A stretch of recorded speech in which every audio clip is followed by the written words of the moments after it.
Electricity storage systems are the set of methods and technologies used to store electricity. The need for electricity storage is due to an imbalance in supply and demand on the electrical grid due primarily to an increase in renewable energy generation. These supply and demand discrepancies occur because renewables are intermittent, meaning electricity isn't produced when the sun isn't shining or the wind isn't blowing, even though consumers still require electricity in these renewable downtimes. Currently, grids distribute electricity in real time, meaning electricity is being consistently produced to meet consumer demand.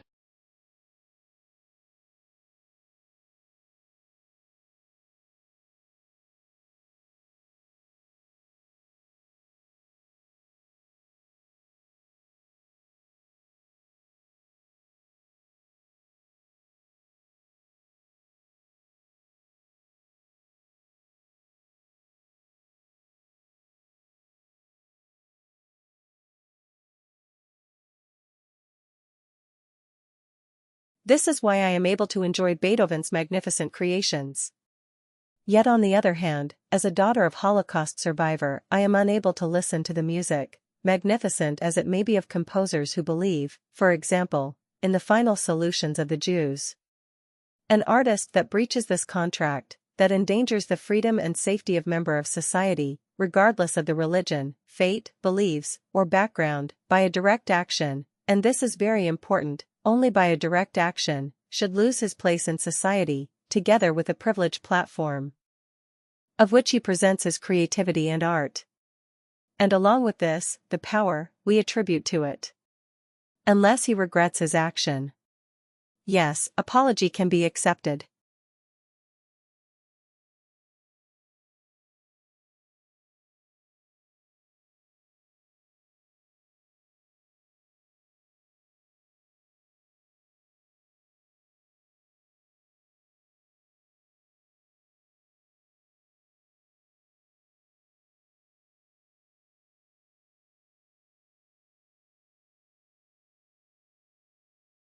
Electricity storage gives grid operators the flexibility to use electricity that otherwise would be wasted. This grid flexibility is highly sought after and has the potential to transform how we produce and consume electricity, and is therefore being widely researched and tested. There are many different forms of electricity storage, the most common being battery, pumped hydro, compressed air, and flywheel. Currently, the largest challenges in implementing electricity storage at the grid scale are the cost and the infancy of the technology that's electricity storage.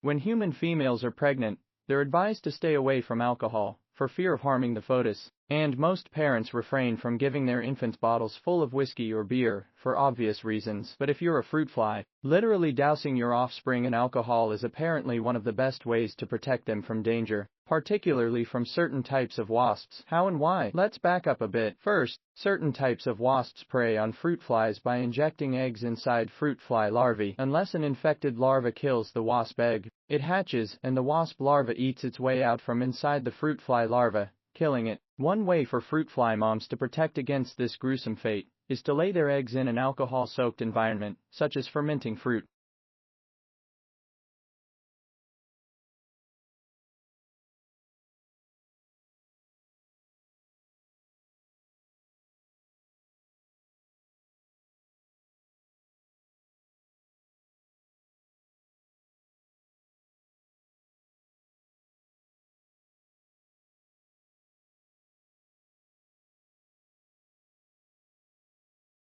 Electricity is the physical flow of electrons, referred to as an electrical current. Electricity is an energy carrier that efficiently delivers the energy found in primary sources to end users, who in turn convert it into energy services. Electricity can be created in three main ways. The most common is through electromagnetic conversion, where electricity is generated by moving an electric conductor, like wires, inside magnetic field. The most practical example of this is a generator connected to a turbine. The turbine provides the motion required to move the conductor in the generator. This energy for motion can come from various technologies.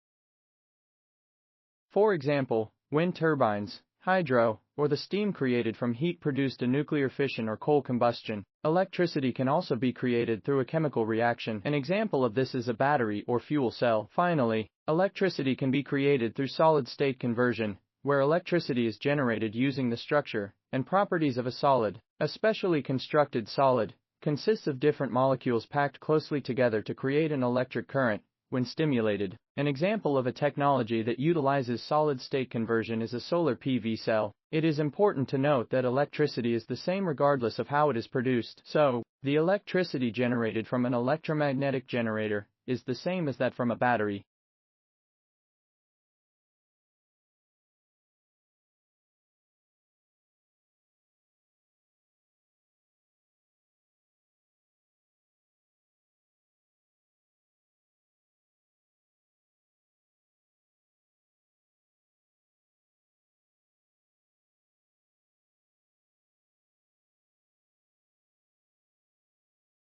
We appear to take it as a rule, or as a law of nature, that each species is adapted to the climate of its own home. For example, species from the Arctic, or even a temperate region, could not survive in a tropical climate, nor could a tropical species last long if it found itself at the South Pole. But it is true to say there's too much emphasis placed on the degree of adaptation of species to the climates where they live. We assume that this adaptation, if all species are descended from a single form, must have taken place over millions of years. Yet a large number of plants and animals brought from different countries remain perfectly healthy in their new home.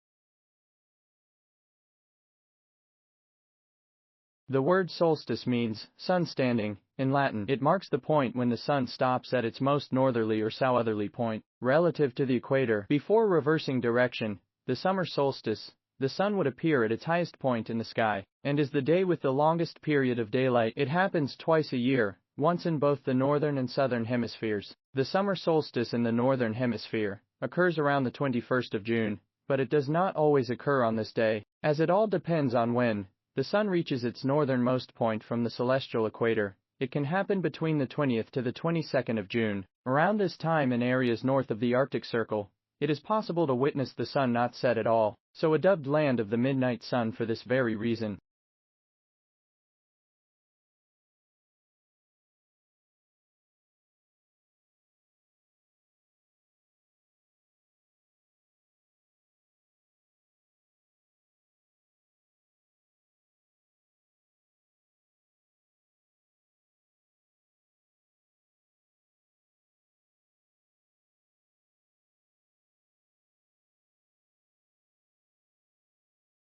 This occurs because the Earth's rotational axis is tilted. The Earth rotates around an axis inclined at an angle of 23.5 degrees in relation to its orbital plane around the Sun. It is this tilt that gives us our seasons. Summer occurs in the hemisphere that is tilted towards the Sun, whilst winter falls on the hemisphere that is tilted away from the Sun. A sea breeze is an onshore breeze, which develops around the coastlines of sea and even large lakes on warm days. In mid-latitudes, it commonly occurs during the spring and summer. This is when there is a large temperature difference between the sea and adjacent land areas. A sea breeze is a thermally driven circulation, forming due to the fact that the land heats up more quickly than the sea.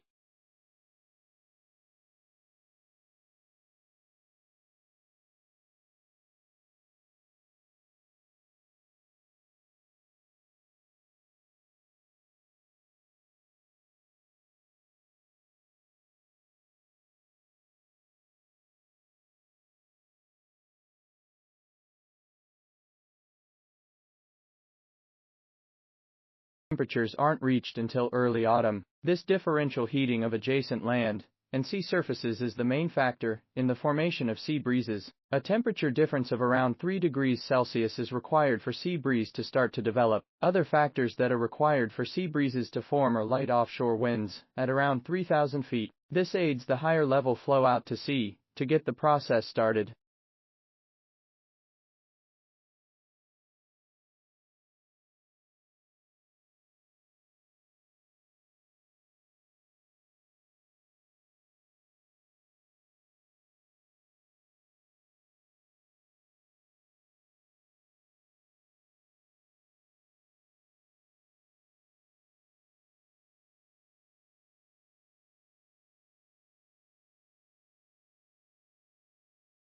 The preservation of embryos and juveniles is a rare occurrence in the fossil record. The tiny, delicate skeletons are usually scattered by scavengers or destroyed by weathering before they can be fossilized. Ichthyosaurs had a higher chance of being preserved than did terrestrial creatures because, as marine animals, they tended to live in environments less subject to erosion. Still, their fossilization required a suite of factors: a slow rate of decay of soft tissues, little scavenging by other animals, a lack of swift currents and waves to jumble and carry away small bones, and fairly rapid burial. Given these factors, some areas have become a treasury of well-preserved ichthyosaur fossils. The deposits at Holzminden, Germany, present an interesting case for analysis.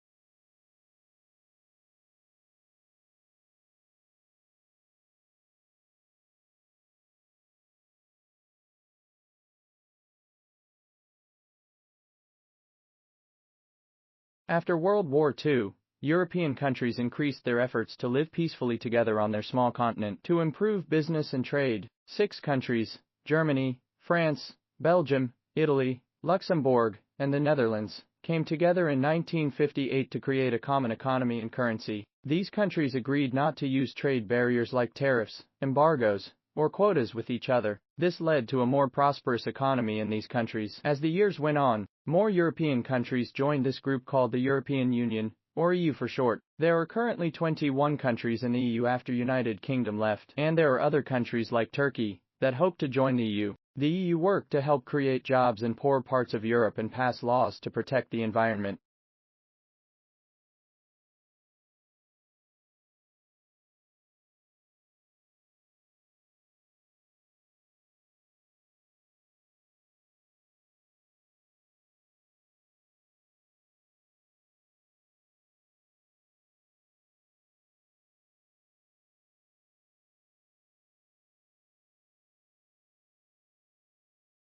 The group or union focused on the idea that all goods, services, people, and money should be able to move freely through the EU countries. Europeans no longer had to carry their passports when traveling between the EU countries. They could instead travel from country to country much like the people in the United States travel from state to state. 43. Sweetened condensed milk is a good ingredient for sweet recipes because of all the added sugar, about 25% by weight. But when sweetened condensed milk was invented in the 1800s, the original reason for adding sugar to the milk was not for flavor, but for protection against spoilage. And it works. Even after you open the can, sweetened condensed milk keeps longer than fresh milk. That added sugar kills bacteria that would otherwise digest the milk and spoil it.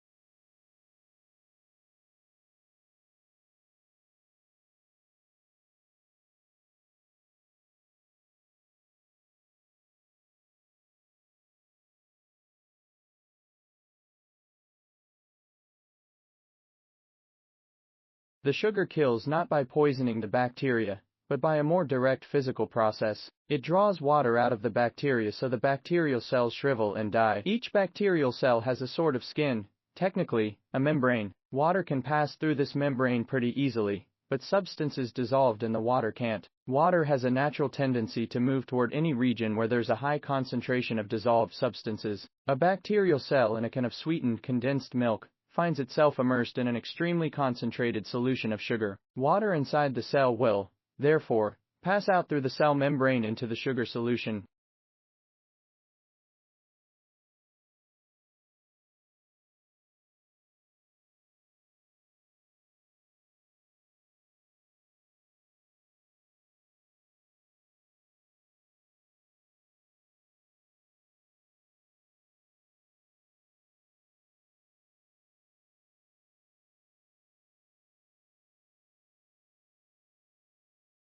English, as you have already read, is not a pure language. I don't think there really are any pure languages in the world, but English is definitely not a pure language. English, in fact, has borrowed from over 350 languages in its history, so it's a variety of many languages. Some people say it's like a dog, a mongrel dog, a dog that has been made up of many different dogs. The English language is like that. By looking at the history of the English language, we learn about the history of the English people. The two things are closely connected. So, in fact, today we are not only learning about language but we are learning about history. The fact that English has borrowed words from over 350 languages has been viewed differently throughout history. So, for example, in Shakespeare's time people were very angry about words, which were not, they thought, original English words, words which came from other languages. They didn't like them.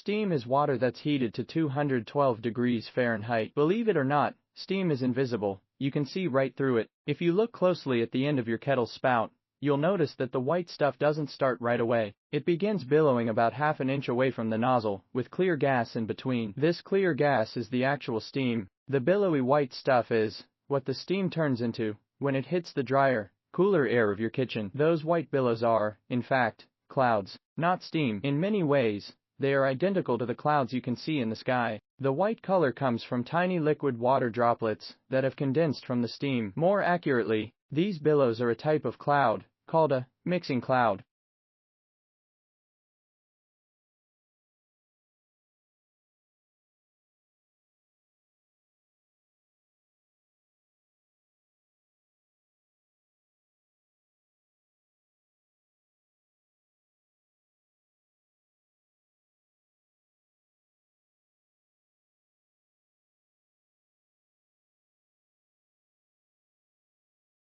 But what are the dangers of keeping these drugs at home? There are a number of dangers. Parents should know that leftover drugs are dangerous because they may be accidentally ingested by children. Either adults don't keep the bottles properly closed and stored, or because even many kids can sometimes open child-proof lids. Patients may use the drugs after their expiration date. The leftover drugs may be taken for the wrong reasons. For example, someone may have a viral infection and self-prescribe to leftover antimicrobial that was prescribed for a bacterial infection, but that drug will have no effect as the viral infections. Drugs that are left over might be given to or taken by someone else who may have a serious allergy to the medicine, and who for that reason would not be prescribed to medicine under the supervision of a physician. Finally, inappropriate use of drugs promotes drug resistance if the drug is taken for the wrong indication, the wrong duration, or in the wrong dosage.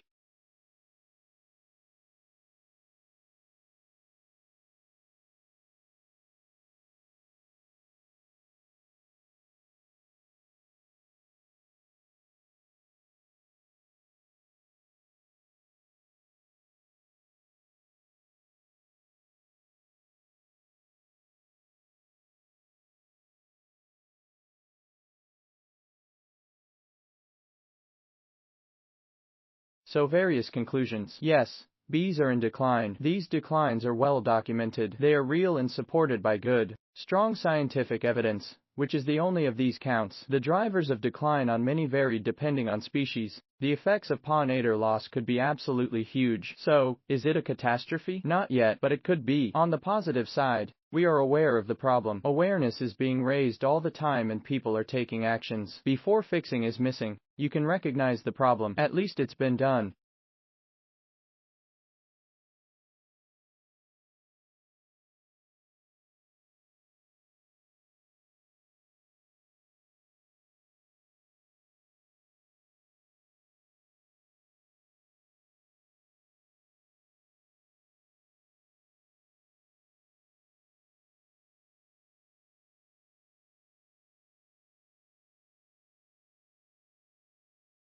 Today, we'll discuss about abstraction, commonly known as description. There are two methods of description. These are symbolic language and body language. The abstraction is an important part for developing a computer. This is originated from the symbolic system and the computer system. The origin of symbolic system was developed when people try to communicate with each other. The symbolic language took communication to wider people in popularity group. The other part of abstraction is the body language. People accepted body language as well. The physical movement facilitates the development of sign language, which popularly became hand words.